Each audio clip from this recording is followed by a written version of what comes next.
El grado de turismo de la Facultad de Ciencias Económicas y Empresariales de la UNED cuenta con varias asignaturas impartidas por el equipo docente de Filología Italiana que coordina el profesor Salvatore Bartolotta. A través de sus propuestas nos hemos acercado a muchos aspectos de la literatura, historia, economía, gastronomía o cine italianos. En esta ocasión, y dentro de la serie Un viaje por las ciudades italianas menos conocidas, vamos a recorrer Ferrara, capital de la provincia del mismo nombre, en la región de Emilia-Romagna. Ferrara está considerada como la primera ciudad moderna de Europa gracias al diseño ideado por Biagio Rossetti.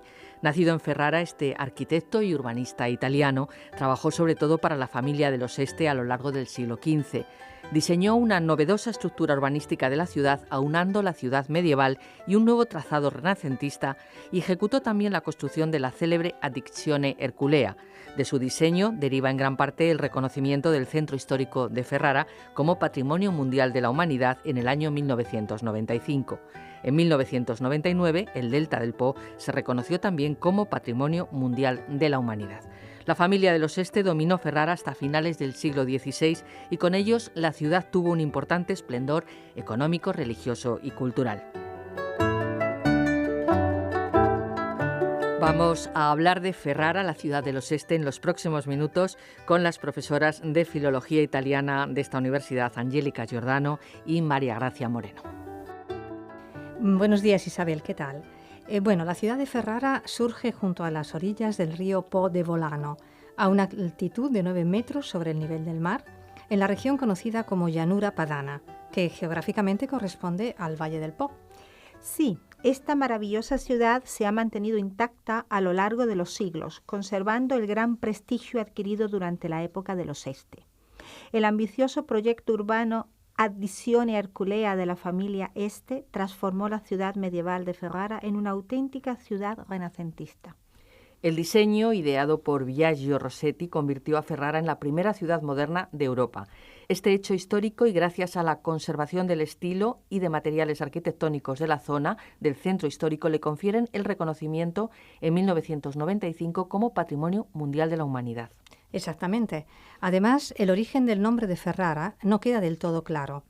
Algunos le han otorgado una derivación directa de la Biblia, de Ferrato, hijo de Cam y nieto de Noé. Otros, en cambio, piensan que el nombre deriva de hierro, material que se encontrara o trabajase en el territorio. Sin embargo, la hipótesis que tiene más fuerza es la de que su origen proviene de Farraria, la tierra donde se cultiva el farro, una especie de trigo duro que resultaba ser el alimento más antiguo de los romanos y cultivado en la zona. Aunque la denominación Ferraria también podría provenir de Ferrarium Area, la plaza pública donde se celebraban las ferias más importantes. Queda pues patente que el origen de su nombre tiene varias hipótesis. Lo que está claro es que Ferrara surgió en los siglos VII-VIII, aparece por primera vez en un documento en el año 754 como parte del exarcado de Rávena. En fechas posteriores es nombrada como feudo del conde de Módena y Canosa y tras un periodo de independencia, siendo gobernada por varias familias, entre ellas la Abelardi en 1101, es tomada por la condesa Matilde di Canosa. Sí, pero fue en el siglo XIII cuando comenzó el dominio de la familia Este, prolongándose hasta finales del siglo XVI. En 1391, y con permiso del Papa Bonifacio XI, el marqués Alberto I d'Este fundó la Universidad de Ferrara, en la que estudiaron importantes figuras como Paracelso o Nicolás Copérnico. A finales del siglo XV, en 1492, el afán de prestigio de la familia Este promovió la Addizione Erculea. Durante el reinado de Hércules I de Este, Ferrara no solo creció urbanísticamente hacia el norte, con un esquema racional de vías y palacios, sino también como centro cultural, pues en ella vivieron grandes pintores como Andrea Mantegna, Tiziano o Bellini, excelentes literatos como Ludovico Ariosto, Petrarca o Torquato Tasso, y músicos de la talla de Jacob Obrecht, Antoine Brumel o Joaquín de Prez.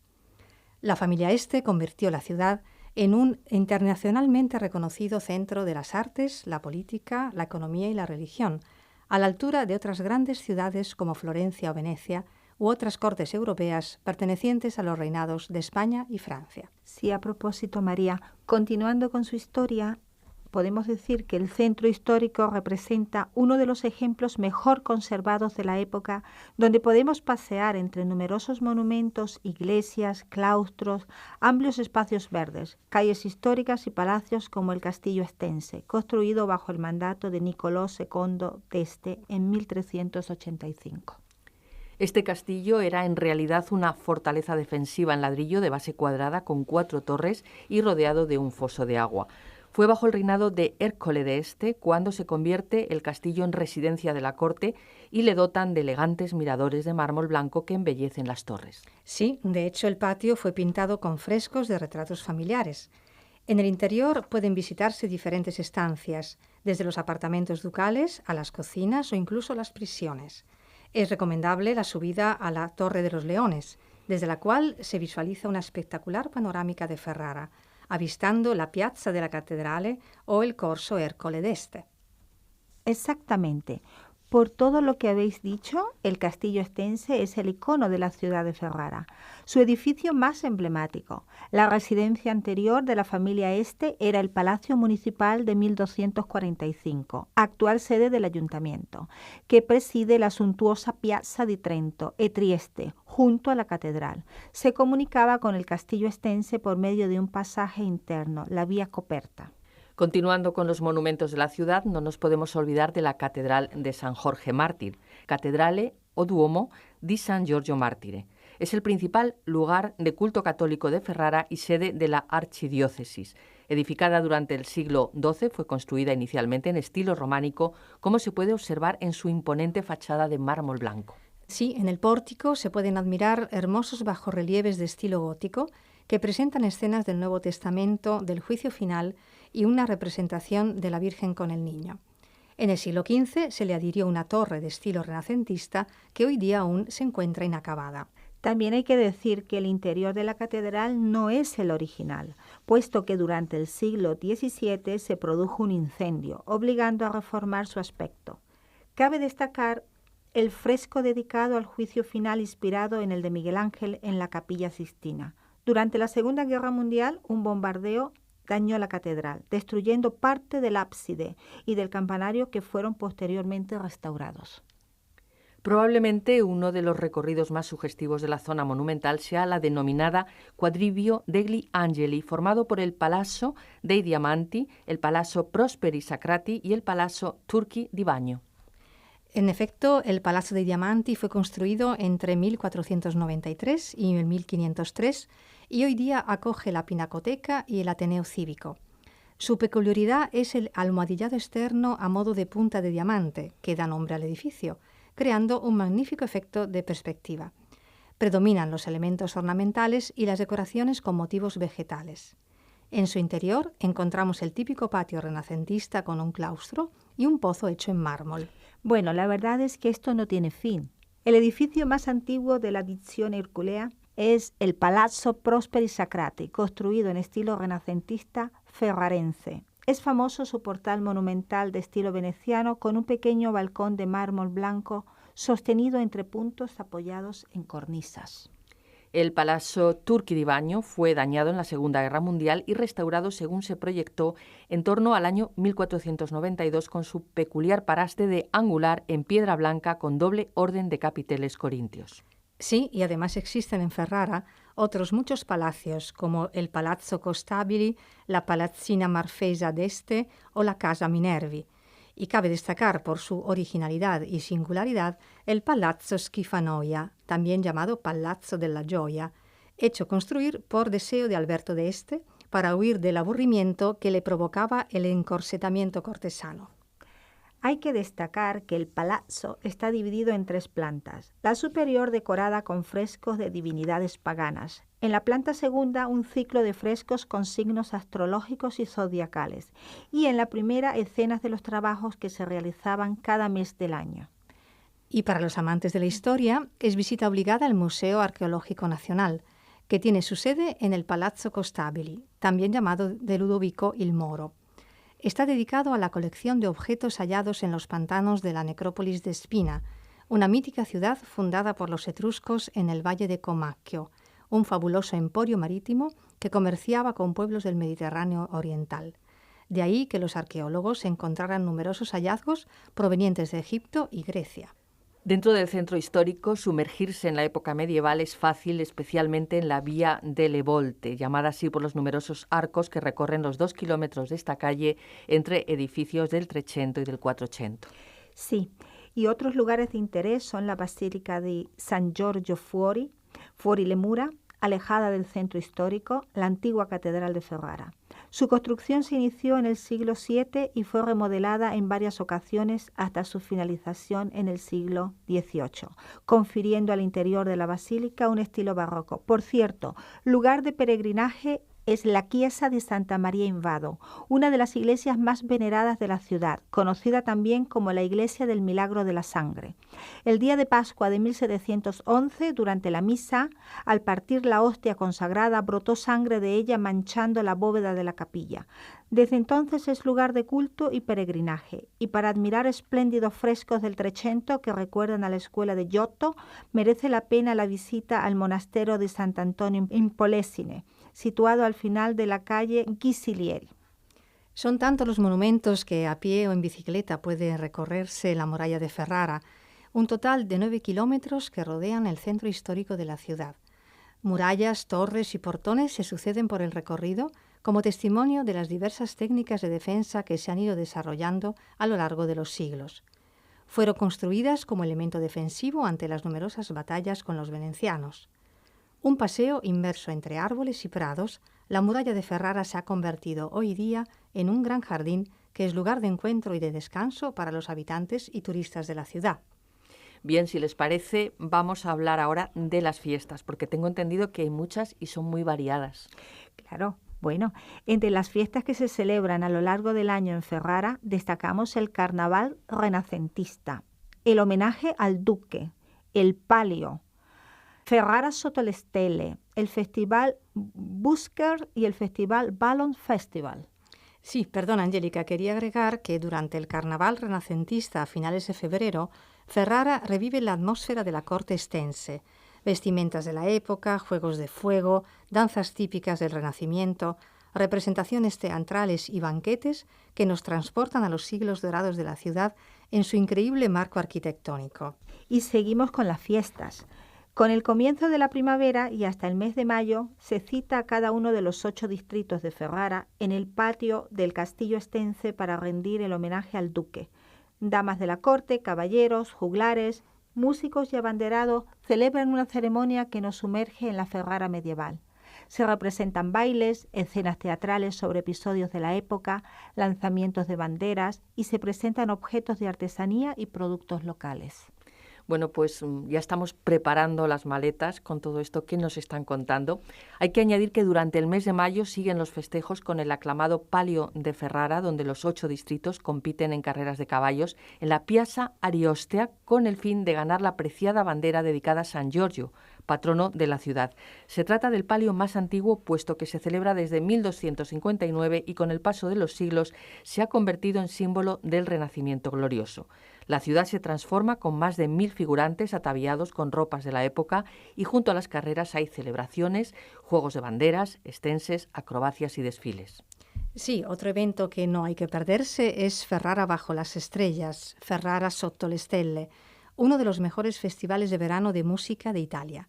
Celebrado desde 1996 en el mes de julio, junto al Castillo Estense, acoge a grandes artistas de fama mundial y a jóvenes talentos emergentes de todos los géneros musicales. Bueno, como vemos, esto no termina. En el mes de agosto se celebra el Ferrara Busker Festival, un evento internacional, abanderado de la música y el arte callejero en Italia. Durante una semana la ciudad se transforma en un enorme escenario que acoge a los más curiosos exponentes callejeros de todo el mundo, ofreciendo la posibilidad de asistir gratuitamente y a diario a un centenar de shows adaptados a un público variado de todas las edades. Sí, para muchos espectadores, este festival es una vuelta a la búsqueda de sonidos tanto familiares como exóticos, una apasionante caza del tesoro para descubrir los instrumentos más originales, las performances más originales, un mar sugestivo de alegría y asombro en la vitrina mundial más importante de la música callejera en Europa. Tampoco hay que olvidar el Ferrara Balloons Festival. Nacido en 2004, ha tenido un crecimiento progresivo que le ha llevado a ser considerado como el mejor festival de globos aerostáticos de Italia y uno de los más importantes de Europa, entusiasmando a más de 120.000 visitantes durante el mes de septiembre, en un evento único en su género. Desde el Parco Urbano Giorgio Bassani, más de una treintena de globos aerostáticos en todas sus formas y colores confieren un skyline inigualable. Y uno de los momentos más sugerentes es el Night Glow, que se celebra a las 9 de la noche, un mágico espectáculo de globos iluminados al ritmo de la música. Durante el festival se celebran espectáculos, eventos deportivos, artísticos y musicales, y además jornadas con especialidades gastronómicas. Qué interesante la historia y la cultura de esta ciudad, sin duda digna de visitar. Pero ahora sí, si les parece, vamos a dar paso a la gastronomía. Sí, en efecto, no podemos hablar de Italia sin hacer presente su extraordinaria y variada gastronomía. La cocina ferrarense está muy ligada a su historia. En la corte de los Este también la cocina era considerada un arte. Hablemos de los cappellacci di zucca, cuyo origen se encuentra en los recetarios renacentistas de los Scalchi, al servicio de la familia Este. Es un claro ejemplo de su gastronomía secular. Se trata de un tortello de pasta hecha a mano en forma de caplaz, un sombrero de paja típico de los campesinos, con un relleno de calabaza, parmigiano reggiano o grana padano, huevo, pan rallado, sal, pimienta y nuez moscada, y aderezada con ragú de carne. Además, el pasticho de macarrones preparado con una capa de hojaldre dulce, rellena de macarrones con ragú blanco, bechamel, setas, nuez moscada y trufas, que caracterizan un sabor tan particular que lo hace único. Otro plato muy conocido es la salama da sugo ferrarese, que aparece por primera vez en una carta de Lorenzo de Medici para el duque Ercole I de Este. Parecido a un salchichón, se encuentra entre los productos más exquisitos y elegantes de la charcutería italiana, a pesar de que tiene un sabor fuerte. Es un empaste de carne de cerdo molida con vino tinto, sal, pimienta negra, nuez moscada, canela, clavo y otros ingredientes que los artesanos mantienen en secreto. Se suele acompañar con puré de patata o calabaza. Sí, pero la coppia ferrarese es el pan típico de Ferrara. La historia cuenta que en 1536, con ocasión de una importantísima cena ofrecida por Messer Giglio al duque, se empieza a hablar de un pan retorcido. Está formado por un cuerpo central y dos picatostes enrollados que terminan en punta. Es ligero y muy aromático. Es imposible pasear por las calles de Ferrara sin oler el aroma que sale de los hornos de las panaderías de la ciudad y entrar en ellas para probar el pan típico ferrarés. Por Dios, qué rico todo. No nos olvidemos del pan papato o pan pepato de Ferrara, conocido también como el pan del Papa. Tiene un pasado particular, un bocado dulce de historia, una mezcla de especias que recuerdan sabores originales de otro tiempo, originario del año 1600, cuando las monjas del monasterio del Corpus Domini de Ferrara, inspirándose en una antigua receta del gran cocinero renacentista Cristoforo de Messibugo, elaboraron un dulce para enviarlo a las grandes personalidades de la época. Y además el cacao, que acababa de llegar a Europa de manos de Hernán Cortés, un producto de lujo destinado a pocos y considerado como si fuera una joya preciosa en polvo. Este dulce tiene forma de calabaza y está aderezado con almendras, avellanas, fruta escarchada y especias perfumadas, y recubierto por una capa de chocolate fundido. En la época, no hay que olvidar, el dulce estaba dedicado al Papa. Hoy día es el dulce típico de las fiestas de Navidad en los hogares ferrarenses. Y para terminar, no nos queda más que recordar que Ferrara, en toda su esencia, en sus calles, edificios, en muchas de sus celebraciones, en su gastronomía, sigue transportándonos a una época medieval gloriosa de admirable elegancia. Es, sin duda, un destino a tener muy en cuenta en cualquier itinerario que se precie. Muchas gracias por habernos acompañado y ayudado en este recorrido por Ferrara a Angélica Giordano, profesora asociada del área de Filología Italiana de la UNED, y a María Moreno, profesora asociada también de este área de Filología Italiana de la UNED. Gracias a ti, Isabel. Sí, muchas gracias a todos.